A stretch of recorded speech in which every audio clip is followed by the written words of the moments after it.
Meus irmãos, a paz do Senhor. Pode tomar o seu assento.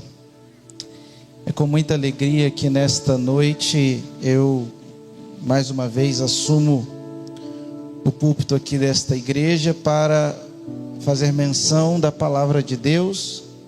Eu trago uma palavra da parte de Deus para o seu coração. Eu quero te pedir que, por gentileza, abra comigo a sua Bíblia num texto bastante desconhecido, que é o Salmo de número 100. Salmo de número 100, por favor.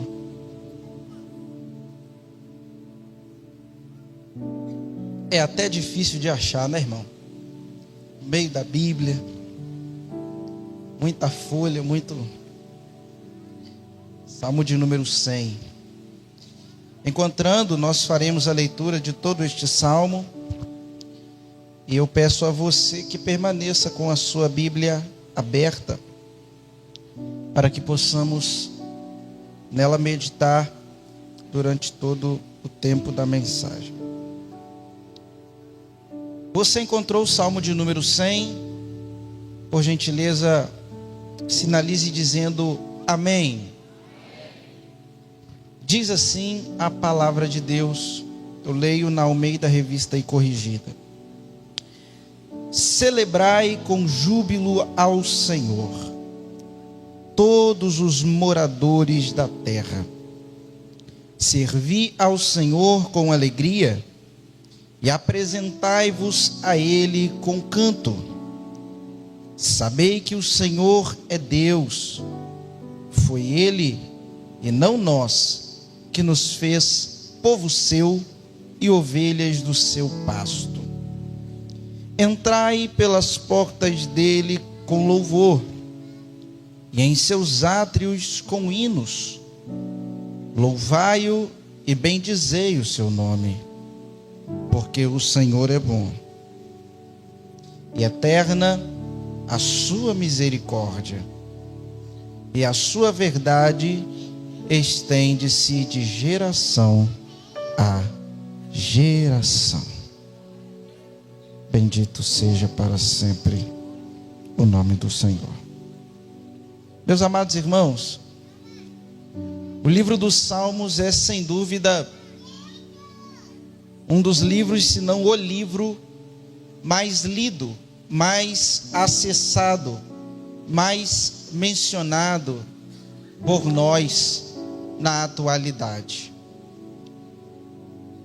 De fato, é um livro muito interessante, muito cativante, talvez pela sua linguagem poética e também por expressar os sentimentos humanos de uma forma muito bela, muito natural. Na verdade, queridos irmãos, o livro dos Salmos é um livro muito distinto dentro do cânon sagrado. O que nós temos aqui são 150 composições poéticas que serviam à devoção judaica e servem também à nossa. Temos salmos aqui antiquíssimos, cuja autoria, por exemplo, é atribuída a Moisés, como o Salmo 91. Outros salmos são um pouco mais recentes do ponto de vista histórico, datam de 400 anos aproximadamente antes de Cristo, quando este livro foi organizado, editado e compilado por alguns autores e sacerdotes que estavam tentando fazer uma reforma religiosa e espiritual dentre os judeus que voltaram do cativeiro da Babilônia. E nós esta noite poderíamos aqui escolher diversos salmos. Já tive a oportunidade de utilizar aqui, certa feita, o Salmo de número 23. E poderíamos hoje meditar, quem sabe, sobre o Salmo 40.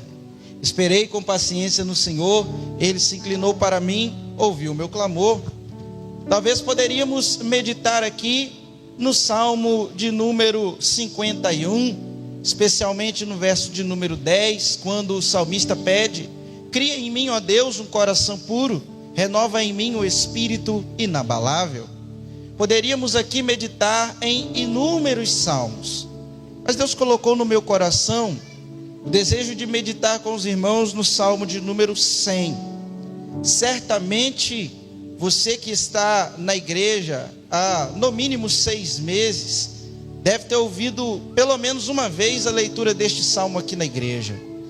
Quando a gente é criança, a gente logo aprende alguns corinhos que a gente canta com base nesse salmo: celebrai com júbilo ao Senhor, todos os moradores da terra. Quem nunca ouviu corinhos como esse? É fato, meus irmãos, que este salmo de número 100 é um salmo ímpar. Na verdade, é uma doxologia, um salmo de louvor a Deus, ou um hino de ação de graças, que encerra uma seção muito importante dentro do livro dos Salmos, que é a chamada seção dos Salmos Reais, que começa no Salmo de número 93 e vai até o Salmo de número 99. A premissa básica destes salmos, os salmos de realeza, é a seguinte: Javé, Deus, é rei. Ele reina sobre todo o cosmos, por isso ele deve ser adorado, por isso ele deve ser reverenciado, por isso ele deve ser louvado. Deus é rei, então nós devemos adorá-lo. E como forma de prestar uma ação de graças a Javé, que reina sobre tudo e sobre todos, nós temos então o Salmo de número 100. E quando eu estava lendo este salmo, queridos irmãos, o Espírito Santo de Deus falou de forma muito forte, muito clara ao meu coração: Amós, você precisa de um 2023 abençoado?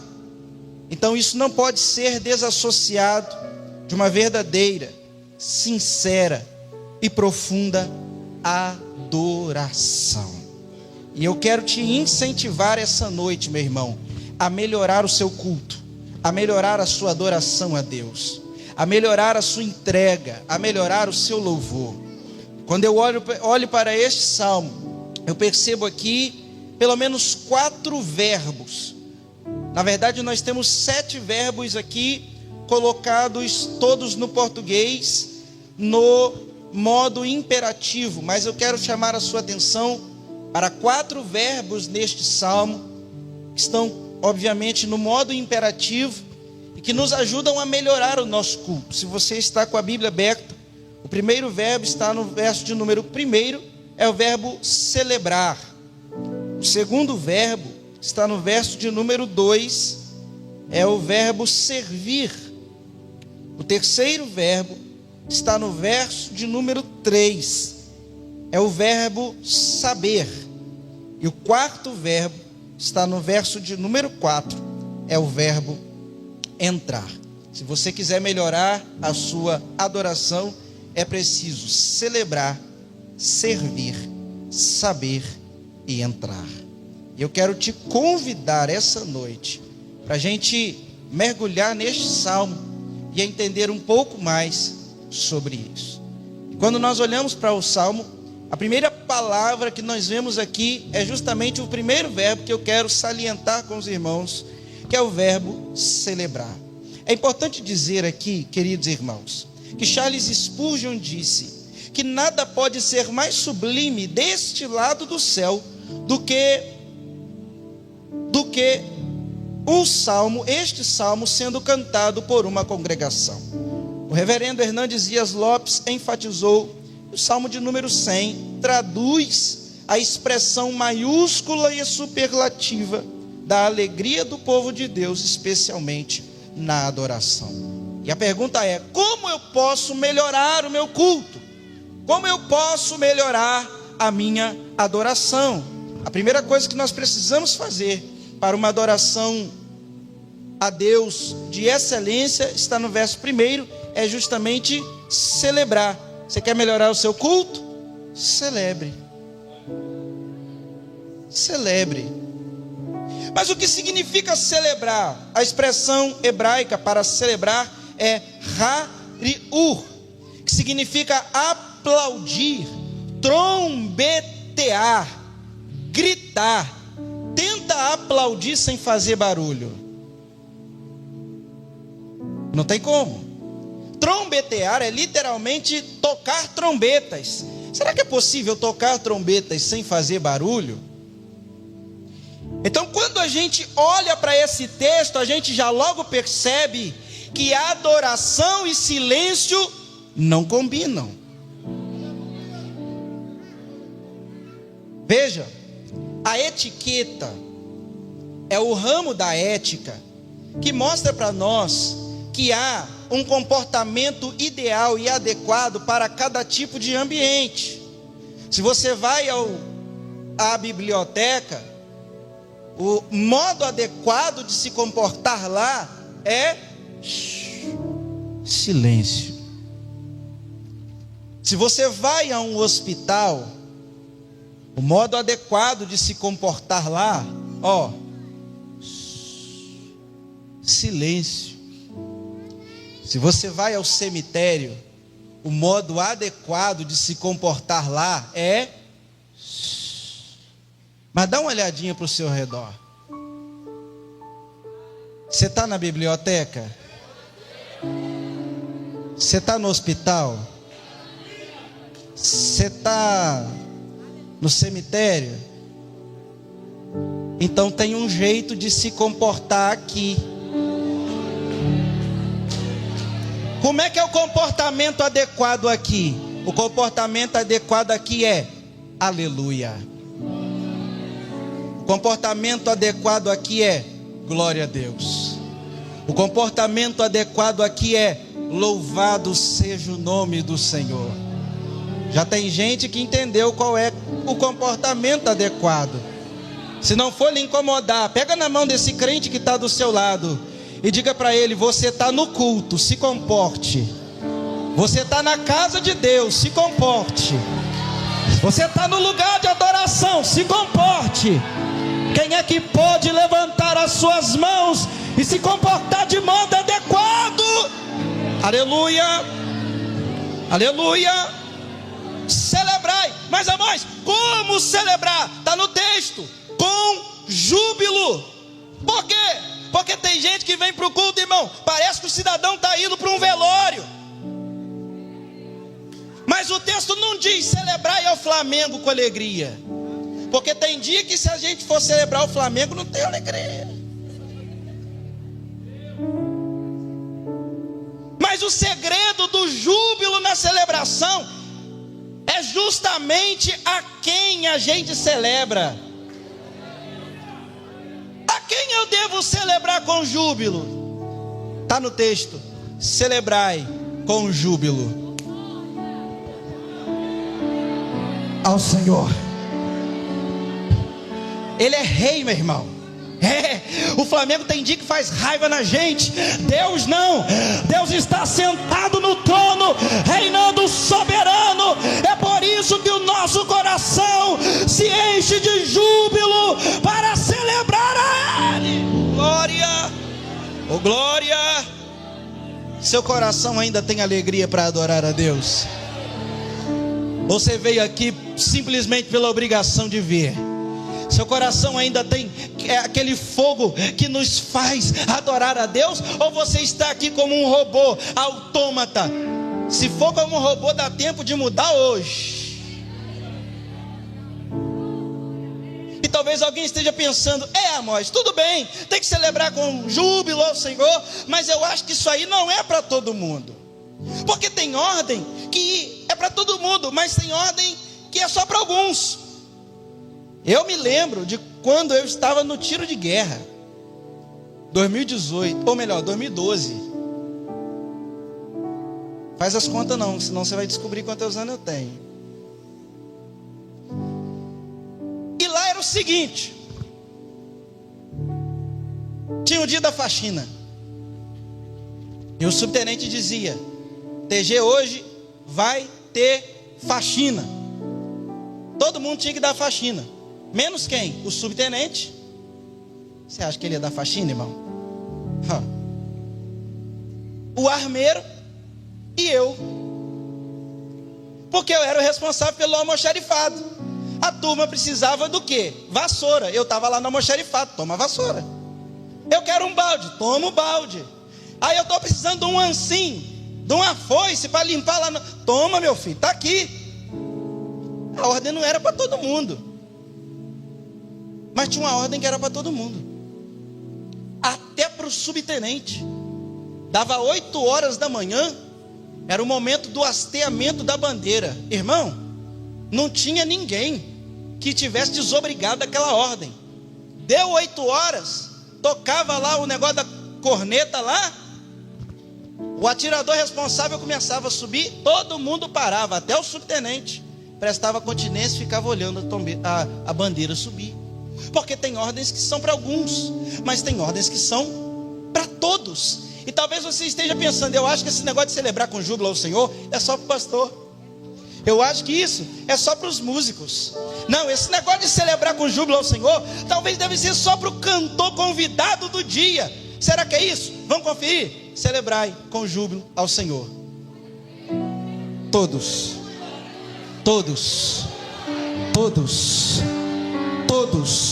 os moradores da terra. Você que mora em Marte está dispensado. Você que mora em Netuno, Urano, Plutão, está dispensado. Vênus está dispensado. Mas se você é morador da terra, a ordem é para você. É para você. É para você. Dá uma olhadinha em quem está do seu lado. Pergunta para ele: você é de Marte ou é da terra? Se for da terra, é para celebrar. Quem pode celebrar com júbilo ao Senhor essa noite? Estou sentindo Jesus aqui. Oh glória. Celebrar. Você quer melhorar o seu culto? Celebre. Mas vamos que tem mais. Você quer melhorar o seu culto? Em segundo lugar, sirva.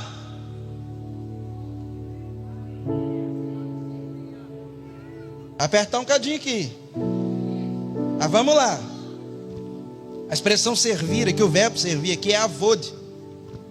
A ideia de trabalhar é render. E a quem que a gente serve? Veja o que o texto diz: servir ao Senhor. Irmão, a verdade é que isso inverte a lógica triunfalista que muitos pregadores têm propagado, infelizmente, na nossa nação. Tem crente, irmão, que acha que Deus é o gênio da lâmpada, que tem que aparecer na frente dele e dizer: eis-me aqui, pode fazer, você tem direito a 3 pedidos. Irmão, não é Deus que é nosso servo, somos nós quem servimos a Ele. Não é Deus que vem com a bandejinha diante da gente dizendo: está aqui, meu filho, o presentinho que você pediu. Não. É a gente que tem que dizer para Deus: Deus, o que eu faço? Qual é a ordem? Qual é a direção? Qual é o caminho? Qual é? Servir ao Senhor. E o texto diz um negócio curiosíssimo: com alegria. Irmão, pensa num trem que mexeu comigo. Por quê? Talvez alguém olhe e disse assim: esse negócio não está muito repetitivo. Não, tá não. É porque Deus tem hora que tem que falar alguma coisa com a gente mesmo, para a gente fixar na nossa cabeça. Mas já não falou que tem que celebrar com alegria? Tem que falar que tem que servir com alegria também? Tem. Porque tem gente que tem alegria para celebrar,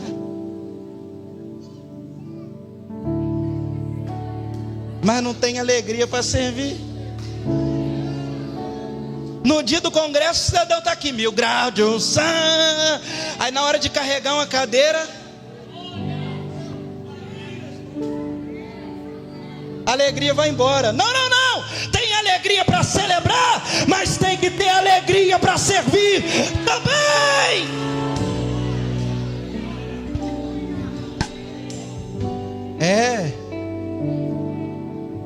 O irmãozinho está a pé, você tem vaga no carro, com coração alegre, e diga: meu filho, eu te levo em casa. Entra aqui, vem cá, deixa eu te abençoar. Tem que ter alegria para servir. Servir ao Senhor com alegria e apresentai-vos a Ele com canto. Agora veja, você quer melhorar o seu culto, meu irmão? Primeiro, celebre. Segundo, sirva. Terceiro, saiba. E tem pelo menos duas coisas aqui que a gente precisa saber. Primeiro, quem é o Senhor? Segundo, quem somos nós? E saber aqui não é simplesmente ter informação.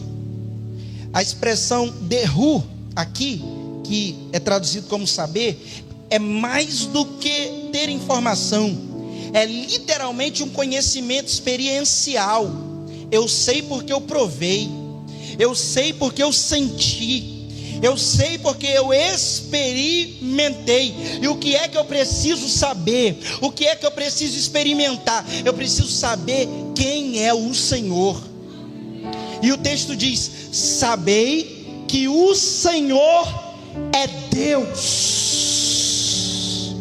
O texto não diz: sabei que o Senhor é um ídolo, porque tem gente que se relaciona com Deus como se Ele fosse um ídolo. Já viu? É o meu padroeiro, é o Deus que vai me dar a minha cura, só isso, mas não quero mais nada com Ele, só isso. É o Deus que vai me abrir uma porta de emprego, só isso, quero mais nada com Ele. Não, o Senhor é Deus. O que isso significa? Que Ele manda em todas as coisas, que tudo está sob o seu domínio, que tudo está sob o seu controle. Ei, meu irmão, você pode não saber mais nada nessa vida, mas tem uma coisa que você precisa saber: o Senhor é Deus.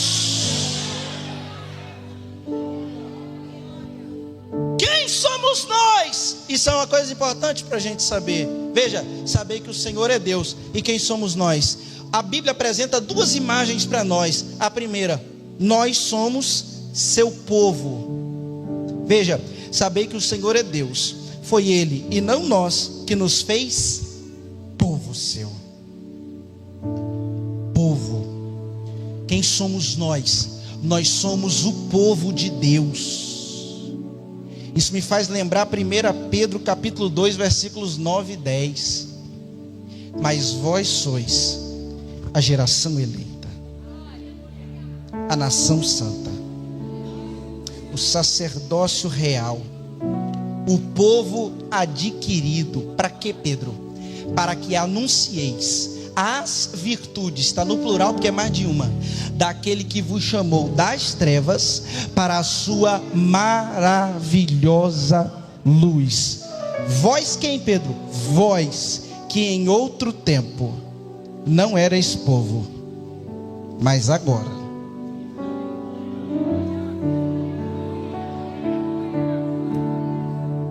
vós que em outro tempo não erais povo, mas agora, antes a gente era o povo do carnaval, antes nós éramos o povo da bagunça, antes éramos o povo do forró, antes éramos o povo da balada, antes éramos o povo da prostituição, o povo da pornografia, o povo da infidelidade, mas agora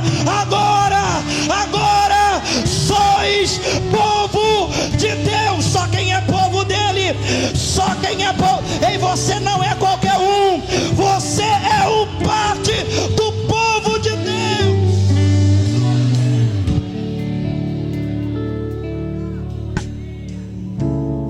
Teps promits hebria. Você não é qualquer um, você é povo de Deus. Esqueço. Dá um rei.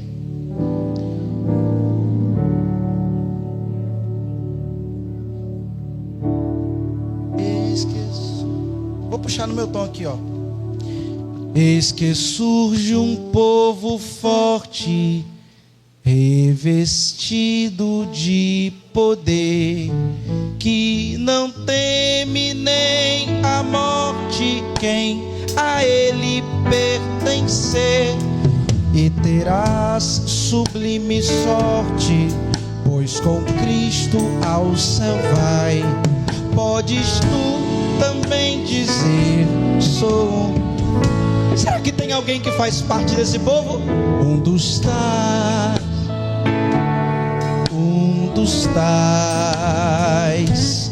Podes tu, sou um dos tais. Um dos tais. Um dos tais. Podes tu também dizer. Tem alguém aqui que faz parte desse povo? Veja que nós somos povo seu, e não apenas povo seu, mas o texto diz: e ovelhas do seu pasto. Uma tradução mais precisa aqui seria ovelhas do seu pastoreio, porque a ideia é que nós temos um pastor que cuida de nós. Nós temos um pastor que zela pela nossa vida. Nós temos um pastor que, quando a gente cai no buraco, nos tira de lá. Nós temos um pastor que nos guia a águas tranquilas. Nós temos um pastor que refrigera a nossa alma. Nós temos um pastor que não nos deixa sozinhos no vale da sombra da morte. Ei, você não está abandonado ao léu. Não, Deus não nos criou e foi embora abandonando-nos aqui, não. Nós temos um pastor e é Ele quem cuida da nossa vida.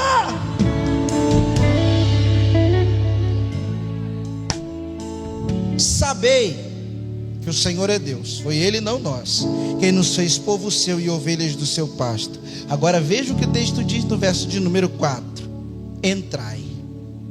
Você quer melhorar o seu culto? Celebre, sirva, saiba. Agora o verso 4 nos diz: entrai. O que significa isso, Amós? Olha o que o texto diz: entrai pelas portas dele com louvor. Não é que Deus tenha portas. Deus não é uma casa.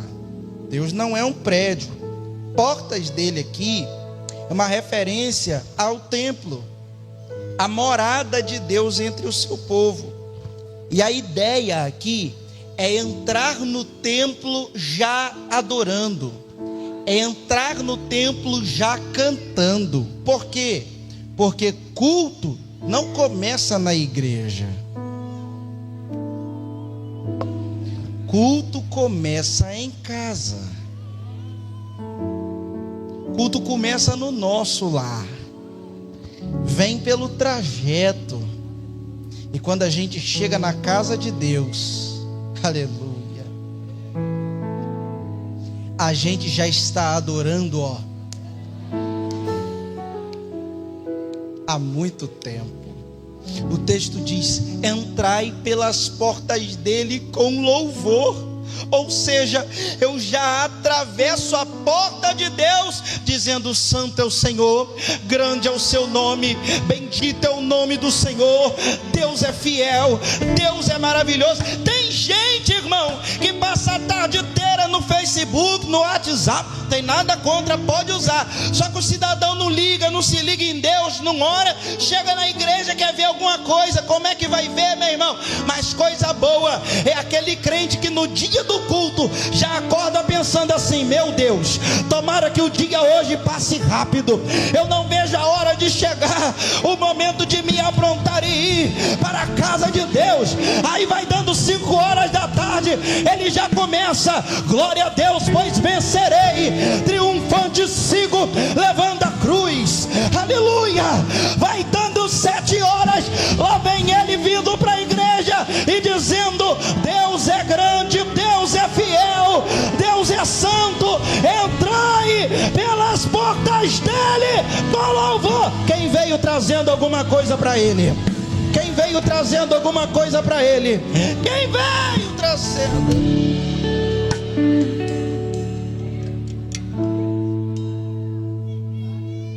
Entrai pelas portas dele com louvor. Veja que o texto diz: e em seus átrios com hinos. O átrio, também chamado de pátio,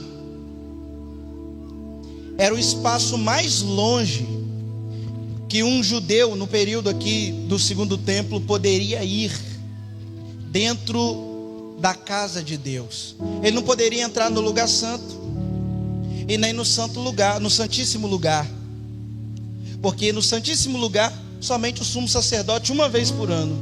No lugar santo, os sacerdotes entravam ali para oferecer sacrifícios a Deus. E aonde ele podia ficar? Do lado de fora, no átrio. Era o lugar mais longe que ele poderia ir. Mas ainda bem que a gente não está vivendo na primeira aliança. E há um convite para nós crentes da segunda aliança, do novo pacto, em Hebreus capítulo 10. Tendo, pois, irmãos, ousadia para entrar aonde? No Santo dos Santos, pelo novo e vivo caminho que Ele nos consagrou, pelo véu, isto é, pela sua carne. Cheguemos com inteira certeza. Irmão, se a gente era para adorar só no pátio da igreja, imagina agora que a gente tem acesso amplo, acesso irrestrito, acesso total. Ei, o véu do templo foi rasgado e nós agora podemos acessar a presença dele, entrar no lugar santíssimo. Bendizei o seu nome, louvai-o e bendizei o seu nome. Irmão, não tem nada que seja melhor nessa vida do que louvar a Deus. Eu ouvi um testemunho contado por um pastor e cantor aí muito famoso. Lá no Recife tem um bairro chamado UR5. E lá nesse lugar tinha um irmão que tinha assim um jeito muito peculiar de adorar. Você já viu que tem uns crentes assim com um jeito muito interessante de adorar? Por exemplo, eu fui pregar num lugar, aí o irmão falava assim: bom é o Senhor, ruim é a caravana. Eu até hoje estou tentando entender o que ele estava querendo dizer, mas era o jeito dele adorar. E esse irmão lá no Recife, no bairro R5, ele adorava a Deus assim, ó: glória a Deus, glória a Deus. Imagina, irmão, você chegar no culto e ter alguém assim: glória a Deus. Era o irmão João Marcolino. E teve um dia que apareceu na ponta da língua dele uma espécie de um caroço, tipo uma verruguinha. E aí a família dele, as filhas, ficaram preocupadas e disseram assim: pai, o senhor precisa ir no médico. Levaram o irmão João Marcolino lá no médico. O médico disse assim: senhor João, esse negócio é grave, nós vamos precisar operar. Fizeram os exames todos pré-operatórios. Chegou o dia marcado, a hora marcada. Estava lá no hospital o irmão João Marcolino, cercado da esposa, das suas filhas. E o médico entrou na sala e disse para ele assim: senhor João, nós vamos precisar amputar um pedaço da sua língua, e certamente o senhor vai ter uma dificuldade para falar. Faz o seguinte, eu vou te dar 30 minutos para o senhor falar para a sua família as palavras mais bonitas que o senhor tiver no seu vocabulário, porque depois vai ficar difícil, então fala agora. O médico saiu de sala, as filhas chegaram para perto, pensando assim: agora papai vai falar com a gente, que nos ama, que é importante, que a gente é importante para ele. E começa o irmão João lá no meio do hospital: glória a Deus, glória a Deus, glória a Deus. E as irmãs olhando uma para a cara da outra, a mãe sem entender nada. E está lá ele, 10 minutos, glória a Deus. 15 minutos, glória a Deus. E 25 minutos, glória a Deus. 30 minutos, glória a Deus. Dali a pouco vem o médico e diz: olha, senhor João, acabou o tempo, eu preciso te levar. A equipe já está te esperando no centro cirúrgico. Levaram a maca e tinha um outro cirurgião que ia ajudar a fazer a cirurgia. Deram lá a anestesia no senhor João, no irmão João. O cirurgião abriu a boca dele e começou a procurar: cadê? Cadê? Cadê? poder. Chamou o médico e disse: é esse paciente aqui? É ele mesmo? É o da língua?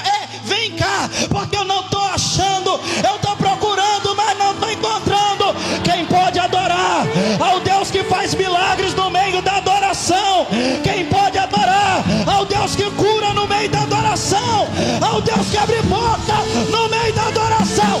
Enquanto você adora, Ele abre portas. Enquanto você adora, Ele livra. Enquanto você adora, seja curado. Enquanto você adora, seja tocado. Enquanto você adora, seja renovado. Agora.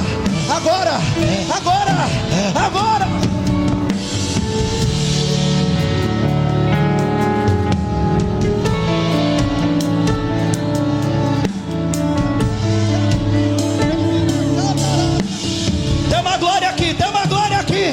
Tem milagre acontecendo no meio da adoração. Pode adorar. Alabaxuri Ambaraia. Ai.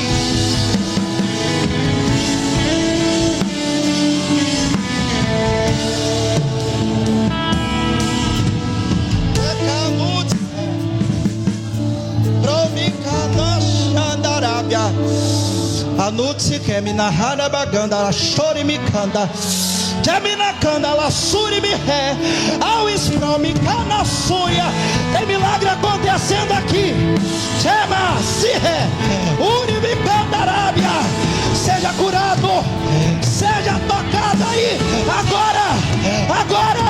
Quem pode adorar? Quem pode adorar?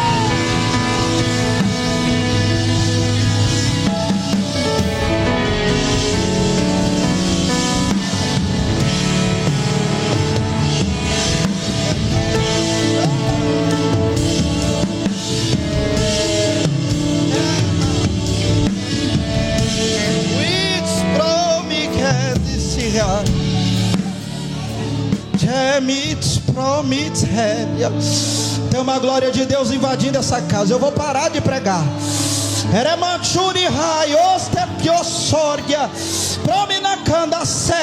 Se comporta, meu filho. Você está numa reunião pentecostal. Se comporta.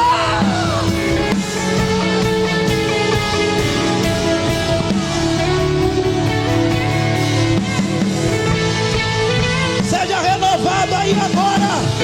Olha Deus tocando na tua vida aí.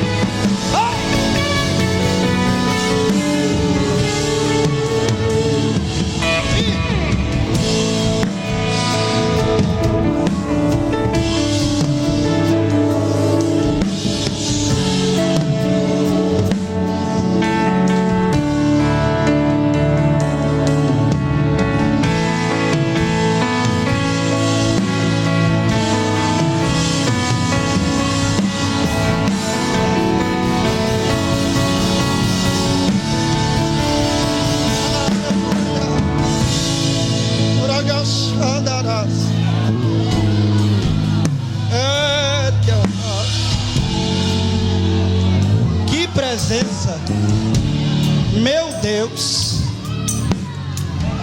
Tem um poder de Deus sendo derramado aqui.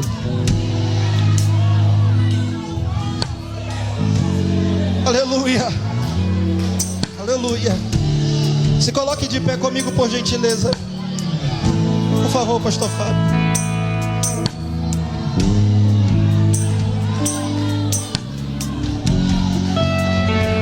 Milagres vão acontecer. Curas. Aleluia. Escute o que eu vou lhe dizer. Amós, o que justifica toda essa adoração? O que justifica toda essa alegria? O que justifica tudo isso? O que justifica? Sabe o que justifica? O texto bíblico diz: porque o Senhor é bom. A luta está grande. Por que a gente adora? Porque o Senhor é bom. Tem dia que a gente abre a despensa da casa e fala assim: meu Deus, como é que vai ser? Tem gente que olha as contas vencendo e diz: meu Deus, como é que vai ser? Mas veio para o culto, já levantou a mão, já falou em línguas, já ficou em pé. E alguém olha e diz: é doido não. É porque o Senhor é bom. A vida nem sempre é boa, mas o Senhor é bom. A situação nem sempre é boa, mas o Senhor é bom. E não só por isso, mas também porque eterna é a sua misericórdia. E o que é a misericórdia de Deus? A misericórdia de Deus é o ato de Deus nos poupar do juízo que nós merecemos. Sabe por que eu adoro a Deus, irmão? Porque eu estava condenado ao inferno. Sabe por que eu adoro a Deus? Porque se não fosse o sacrifício da cruz do Calvário, irmão, eu estaria essa hora, talvez não sei aonde, com a vida toda perdida, toda desajustada. Mas a misericórdia dele estende-se de geração a geração. O que justifica mais toda essa adoração? Veja, ou melhor, eterna é a sua misericórdia. O que justifica essa adoração? Porque a sua verdade, a verdade estende-se de geração a geração. Tentaram mudar a verdade, não conseguiram, porque ela estende-se de geração a geração.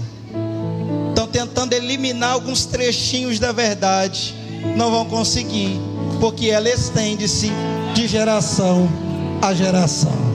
Tentaram dizer que a verdade é mentira, deu errado, porque a verdade estende-se de geração em geração. John Lennon disse: os Beatles são mais famosos que Jesus. John Lennon morreu, mas a verdade estende-se de geração a geração, de geração a geração, de geração a geração.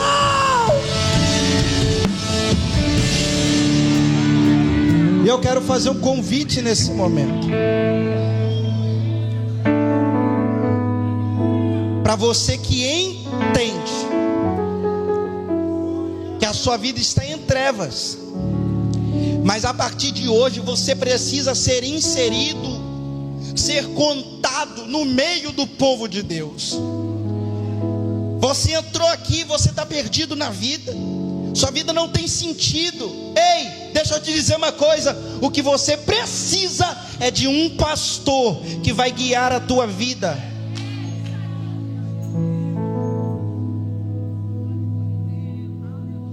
Você está vivendo uma vida fake, de fachada.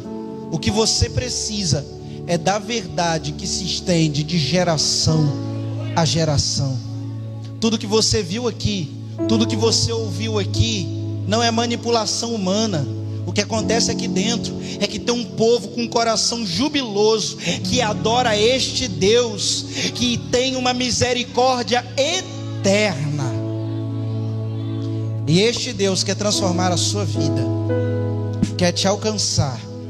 Se hoje você desejar, você pode também fazer um pacto com este Deus, para que Ele seja o Senhor da sua vida, para que Ele seja o seu pastor, para que Ele estenda sobre você a sua bondade, a sua misericórdia e a sua verdade. Se você deseja isso, eu quero te convidar a dar um passo que pode mudar tudo. Eu quero orar pela sua vida. Saia do seu lugar e me permita orar por você. Ou talvez você que entrou aqui já serve a Deus, mas você entende que precisa que o pastor te guie, porque talvez você tenha andado aí do jeito que quis, mas a partir de hoje você quer olhar exclusivamente para o Senhor, que é o pastor da sua vida.